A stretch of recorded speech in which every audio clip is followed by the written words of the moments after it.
Assalamualaikum. I am Tahmin Akhtar, Assistant English Teacher of Rohitpur High School, Kerniganj, Dhaka. Dear students, welcome to my English second paper class. I hope all of you are fine by the grace of Almighty Allah. I am also okay. So let's start our class. Today I am going to discuss about past tense. In my last class I discussed in detail about present tense, and today I am going to discuss about past tense in detail. You have already come to know that past tense can be classified into four kinds. They are past indefinite, past continuous, past perfect and past perfect continuous. And you have to have a very clear idea about these four kinds of tenses. So let's know at first about past indefinite. Past indefinite tense expresses an action taking place once or several times in the past. অর্থাৎ অতীতকালে সংগঠিত হওয়া যে কোনো কাজই হচ্ছে past indefinite tense. দেখো past শব্দটার অর্থই কিন্তু অতীত, তার মানে পাস্ট ইনডিফিনিটের কাজটাও হবে অতীতকালেই। অতীতকালের কোনো কাজ হয়তো একবার সংঘটিত হয়েছে বা কোনো কাজ বারবার সংঘটিত হয়েছিল, এরকম যে কোনো কাজই পাস্ট ইনডিফিনিট টেন্সে আমরা লিখতে পারি। অথবা এমনও হতে পারে পাস্ট ইনডিফিনিট টেন্সে কারো অতীতকালের কোনো অভ্যাসের বর্ণনা করা আছে, ঠিক আছে? তার মানে অতীতকালে সংঘটিত হওয়া যে কোনো কাজই হচ্ছে সাধারণভাবে সম্পন্ন হওয়া যে কোনো কাজই পাস্ট ইনডিফিনিট টেন্স। দেখো পাস্ট ইনডিফিনিট টেন্সের স্ট্রাকচারটা সাবজেক্ট প্লাস ভার্বের past form plus object plus extension. তোমরা জানো একটা ভার্বের তিনটা ফর্ম থাকে, সেটা হচ্ছে প্রেজেন্ট, পাস্ট এবং পাস্ট পার্টিসিপল। পাস্ট ইনডিফিনিট টেন্সে তোমরা মূল ভার্বের পাস্ট ফর্মটাই ব্যবহার করবে। দেখো এক্সাম্পলটা দেখলেই তোমরা অনেক বেশি ক্লিয়ার হয়ে যাবে।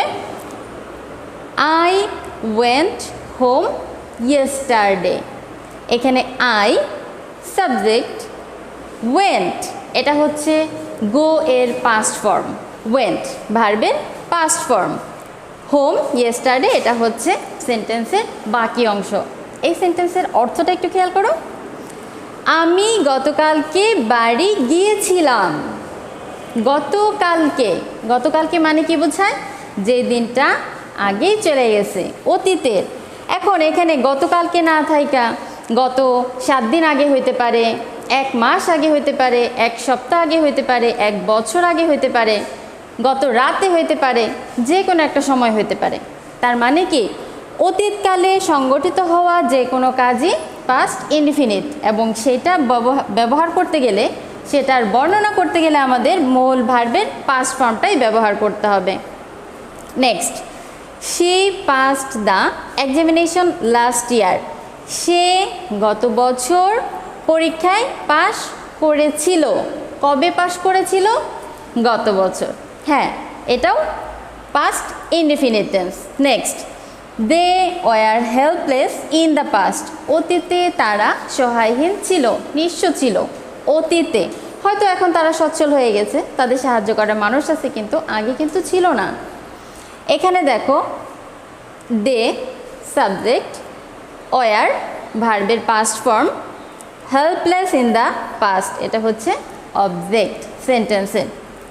এখন তোমাদের কোশ্চেন হতে পারে যে ম্যাডাম আপনি তো বলেছেন যে ভার্বের পাস্ট ফর্ম, মূল ভার্বের পাস্ট ফর্ম, কিন্তু এখানে ওয়ার তো মূল ভার্ব না, এটা কি auxiliary verb.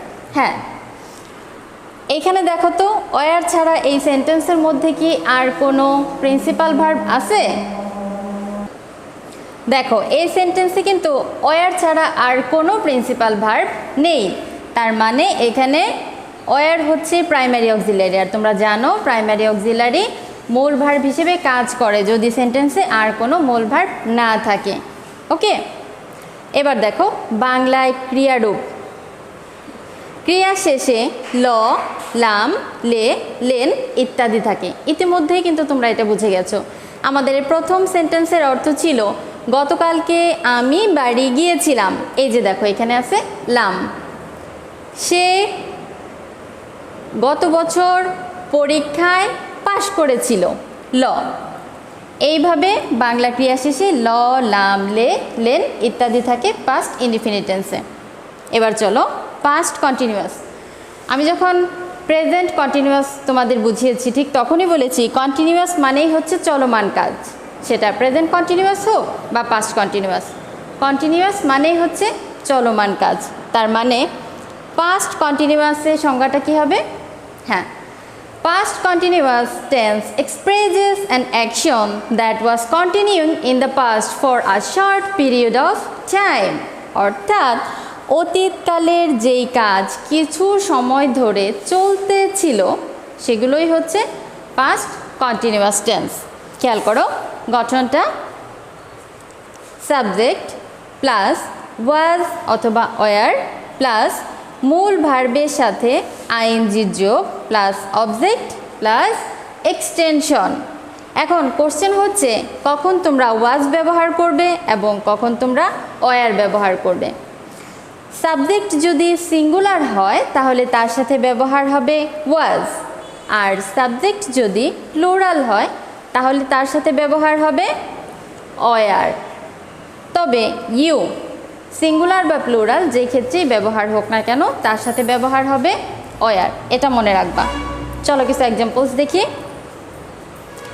I was swimming in the river, আমি নদীতে সাঁতার কাটতেছিলাম।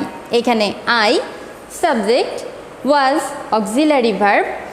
আই যেহেতু সিঙ্গুলার, আই মানে আমি, একজন মাত্র মানুষ, সেজন্য ব্যবহার করেছি ওয়াজ।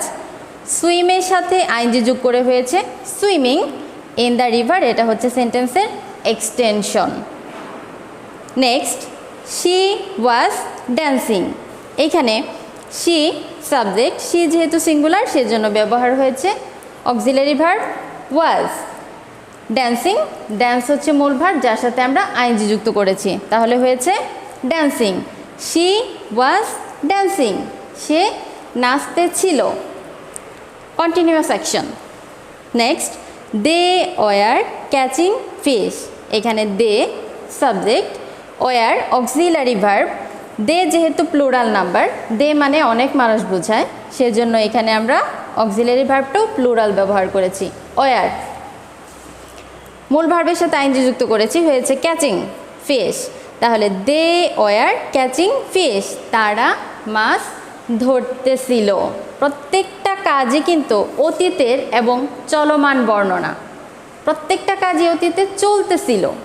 দেখো বাংলায় ক্রিয়ারূপ, বাংলায় ক্রিয়া শেষে তেছিলাম, তেছিল, তেছিলে, তেছিলেন, ছিলাম, ছিল, ছিলেন ইত্যাদি ক্রিয়া বিভক্তিযুক্ত থাকে। তোমরা যখন এই সেন্টেন্সগুলোর অর্থ দেখেছো তখনই কিন্তু প্রমাণ হয়ে গেছে যে সেন্টেন্সগুলো আসলে কিভাবে শেষ হয়। Next, past perfect. Past perfect tense expresses an action that started and finished in the past before another action started. এই past perfect tenseর মধ্যে দুইটা কাজ একত্রে সংগঠিত হয়, দুইটা কাজের বর্ণনা থাকে। একটা কাজ শুরু হয়ে শেষ হয়ে যাবার পর আর একটা কাজ শুরু হয়, অর্থাৎ আমাদের পাস্ট পারফেক্ট টেন্সে দুইটা কাজের বর্ণনা থাকবে এবং সেখানে আমাদের খেয়াল করতে হবে কোন কাজটা আগে সম্পন্ন হয়েছে এবং কোন কাজটা পরে সম্পন্ন হয়। যে কাজটা আগেই শেষ হয়ে যাবে সেটা হচ্ছে পারফেক্ট। দেখো স্ট্রাকচারটা, সাবজেক্ট প্লাস হ্যাড প্লাস মূল ভার্বের past participle form plus object plus extension. কিছু এক্সাম্পলস দেখি। I had done the work। এখানে I সাবজেক্ট, যেহেতু অক্সিলারি ভার্ব মাত্র একটা হ্যাড, এখানে আমাদের সিঙ্গুলার হোক প্লুরাল হোক কোনো টেনশন নাই, সবার ক্ষেত্রে আমরা হ্যাডটাই ব্যবহার করতে পারবো। তাহলে হ্যাড, ডান হচ্ছে ডো এর past participle form, do, did, done. আর প্রত্যেকটা পারফেক্ট টেন্সে আমরা মূল ভার্বের পাস্ট পার্টিসিপল ফর্ম ব্যবহার করি, এটা সবসময় মাথায় রাখবা। তাহলে ডান হচ্ছে মূল ভার্বের past participle form, the work object. তাহলে I had done the work, আমি কাজটা সম্পন্ন করেছি, এই কাজটা হয়ে গেছে। ও করেছিলাম, অতীতে আমি কাজটা করেছিলাম, হ্যাড হচ্ছে পাস্ট টেন্সের। এবার নেক্সট, এইটা অনেক মনোযোগের সাথে খেয়াল করো। He had reached the school before the examination began. এখানে কয়টা সেন্টেন্স আছে? কাজ কয়টা এখানে? দুইটা কিন্তু। He had reached the school, সে স্কুলে পৌঁছেছিল, বিফোর দ্য এক্সামিনেশন বিগ্যান, পরীক্ষা শুরু হওয়ার পূর্বে। তাহলে কোন কাজটা আগে হয়েছে? পরীক্ষা শুরু হওয়া নাকি তার স্কুলে পৌঁছানো? অবশ্যই সে স্কুলে আগে পৌঁছেছে। তার মানে যেই কাজটা আগেই সম্পন্ন হয়ে যাবে, শুরু হবে এবং শেষও হবে আগে, সেটা হচ্ছে পাস্ট পারফেক্ট টেন্স। এবং বাকি যেই সেন্টেন্সটা সেটা হচ্ছে পাস্ট ইনডিফিনিট। দেখো স্ট্রাকচার মিলে কিনা? He subject, had auxiliary verb, reached হচ্ছে মূল ভার্বের পাস্ট পার্টিসিপল ফর্ম, এটার প্রেজেন্ট ফর্ম হচ্ছে reach, reach, reached, reached. The school object, আর এই পার্টটুকু হচ্ছে পাস্ট ইনডিফিনিট টেন্স। দেখো দ্য এক্সামিনেশন হচ্ছে সাবজেক্ট এবং বিজ্ঞান হচ্ছে ভার্বের পাস্ট ফর্ম, যেটা আমাদের এই পাস্ট ইনডিফিনিটের স্ট্রাকচারের সাথেই মিলেছে। তার মানে এটা সবসময় মাথায় রাখবা, পাস্ট পারফেক্ট টেন্সের মধ্যে দুইটা সংগঠিত ঘটনা থাকবে এবং একটা আগেই শেষ হয়ে যাবে আর একটা পরে শুরু হবে। বাংলায় ক্রিয়ারূপ হচ্ছে এইগুলা। ক্রিয়া শেষে ল, লাম, লেন, ত, তাম, তেন, ইয়ে ছিলাম, ইয়ে ছিল, ইয়ে ছিলেন ইত্যাদি ক্রিয়া বিভক্তি যুক্ত থাকে। ক্লিয়ার? দেখো past perfect continuous tense, past continuous চলমান কাজ, পাস্ট পারফেক্ট কন্টিনিউয়াস টেন্সও কিন্তু চলমান কাজ। তার মানে মূল ভার্বের সাথে আইনজি যুক্ত হবে, এটা আমরা আগেই বুঝে যাই। পার্থক্য হবে শুধুমাত্র অক্সিলারি ভার্বে। এবার দেখো আগে সংজ্ঞাটা জানি। Past perfect continuous tense is used to express something that started in the past and continued for some times. Past perfect continuous টেন্সে কোনো কাজ অতীতেই শুরু হবে এবং কিছু সময় ধরে সেই কাজটা চলতে থাকবে অতীতেই, সেটা বর্তমানে আসবে না। সেই কাজটা অতীতেই কিছু সময় ধরে চলতে থাকবে, অতীতেরই ঘটনার বর্ণনাটা সেখানে বর্ণনা করা থাকবে, সেখানে বর্তমান বা ভবিষ্যতে কিছুই থাকবে না। দেখো স্ট্রাকচারটা দেখো, subject plus had been plus মূল ভার্বের সাথে আইএনজি যোগ প্লাস অবজেক্ট প্লাস এক্সটেনশন। এবার কিছু এক্সাম্পলস দেখি। I had been reading a book for 2 hours. আমি 2 ঘন্টা ধরে একটা বই পড়তেছিলাম, পড়তেছি না কিন্তু পড়তেছিলাম, অতীতেরই ঘটনাটা।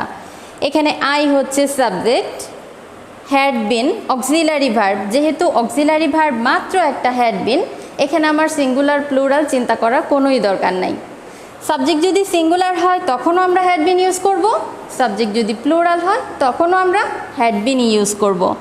তাহলে I had been, had been এখানে অক্সিলারি ভার্ব, রিডের সাথে আইএনজি যুক্ত হয়েছে, রিডিং আ বুক অবজেক্ট, আর ফর 2 আওয়ার্স এটা একটা সময় নির্দেশ করেছে যে আমি 2 ঘন্টা ধরে একটা বই পড়তেছিলাম। Next, the boy had been working here for 5 years। এখানে দ্য বয় হচ্ছে subject, had been auxiliary verb, ওয়ার্কের সাথে আইএনজি যুক্ত করেছি, হয়েছে ওয়ার্কিং হেয়ার ফর 5 years, যে সে এখানেই কাজ করতেছিল 5 বছর যাবত। এখানে 5 বছরটা হচ্ছে একটা সময়। এখন এই সময়টার মধ্যে ভ্যারিয়েশন হইতে পারে, 5 বছর দেওয়া আছে, 10 বছর থাকতে পারে, বা কয়েকদিন থাকতে পারে, কয়েক সপ্তাহ থাকতে পারে। অতীতকালে এরকম যদি কোনো সময় ব্যাপিয়া কোনো কাজ সংগঠিত হয়েছিল, এরকম কোনো কাজের বর্ণনা আমরা করতে যাই, তাহলে আমরা ব্যবহার করব পাস্ট পারফেক্ট কন্টিনিউয়াস টেন্স। এখন আমরা আজকের এই সম্পূর্ণ পাঠটা যদি একটু সামারাইজ করি তাহলে কি দাঁড়ায়?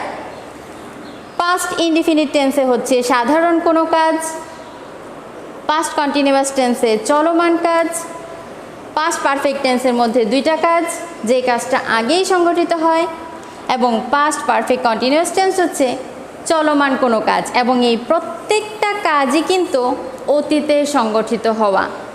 এই কোনো কাজই কিন্তু প্রেজেন্ট বা ফিউচারের মধ্যে হতে পারবে না। এই প্রত্যেকটা কাজই সংগঠনের বর্ণনা হচ্ছে অতীতের। আর এটা মনে রাখবা, কন্টিনিউয়াস মানেই হচ্ছে চলমান, সেটা হোক প্রেজেন্ট কন্টিনিউয়াস, সেটা হোক পাস্ট কন্টিনিউয়াস, সেটা হোক ফিউচার কন্টিনিউয়াস। কন্টিনিউয়াস মানেই চলমান কাজ। I hope all of you have got my points, and at home you will practice this lesson and try to write at least 20 sentences by following my rules. That's all for today. See you in my next class. Till then, stay home and stay safe. Allah Hafiz.